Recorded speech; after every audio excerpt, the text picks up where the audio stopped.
ஒருவன் கிறிஸ்துவுக்குள் இருந்தால் புது சிருஷ்டியா இருக்கிறான், பழையெல்லாம் ஒழிந்தன என்று சொல்லும்போது அங்கே நித்தியத்திலையும் காணக்கூடிய சகோதர சகோதரிகள் இப்போ உங்க கிட்ட இருக்கவங்க தான். எல்லாரும் ஒரு திருப்பி பார்த்துடுங்க அவங்க. ஹல்லேலூயா.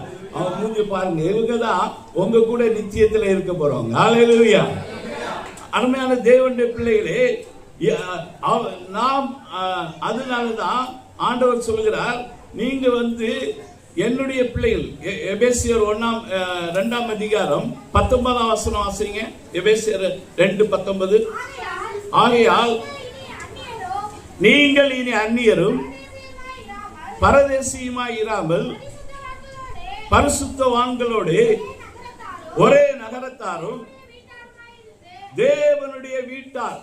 You are the household of God என்று எழுதப்பட்டிருக்கிறது. You are the family of God. இது எந்த ஃபேமிலி என்று சொன்னால் காட்ஸ் ஃபேமிலி. எல்லாம் சொல்லுங்க பாப்போம். எந்த ஃபேமிலி? God's family. உங்க வீட்டில் திருமணம் நடந்தா என்ன பெயர் போடணும்? எந்த குடும்பம்னு கேட்பாங்கல்ல, அப்ப எந்த குடும்பத்துக்கு பெயர் போடுவீங்க? காட்ஸ் ஃபேமிலி போடணும். காட்ஸ் ஃபேமிலி தான் நம்ம.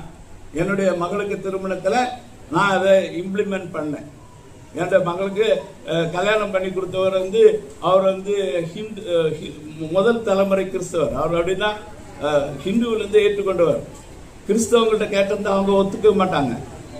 எங்க குடும்பம் அப்படின்னு சொல்லியிருப்பாங்க. அவங்க சொல்லுவாங்க, அவர்கிட்ட கேட்டேன், நான் கார்டுல காட்ஸ் ஃபேமிலி தான் போடுவேன், நீங்க ஒத்துக்கிறீங்களா அப்படின்னு கேட்டேன்.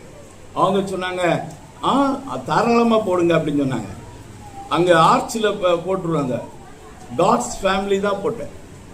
என் குடும்பத்தில் அந்த திருமண வரவேற்பில் கலந்து கொண்டு அங்கே சில சகோதரர்கள் இருந்தாங்க. அவங்கெல்லாம் பேட்ஜ் கொடுத்துருந்தாங்க. அவங்க பேட்ஜில் காட்ஸ் ஃபேமிலின்னு சொல்லி அவங்கெல்லாம் நின்னாங்க. அவங்க யாரும் எங்க மாம்சத்தின்படி எனக்கு கூட பிறந்தவங்க இல்லை.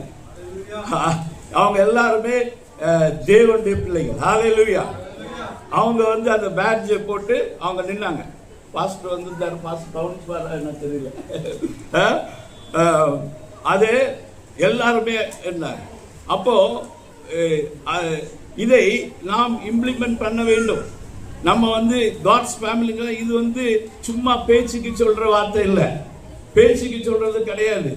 இது பேச்சு அல்ல, இது செயலால் மாற வேண்டும். நம்முடைய வாழ்க்கை மாதிரியாய் மாற வேண்டும். நம்ம காட்ஸ் ஃபேமிலியில உள்ளவங்க. நம்ம கிறிஸ்துவுக்குள்ள வந்ததுனால தான் நமக்குள்ள ஜீவன் இருக்கிறது.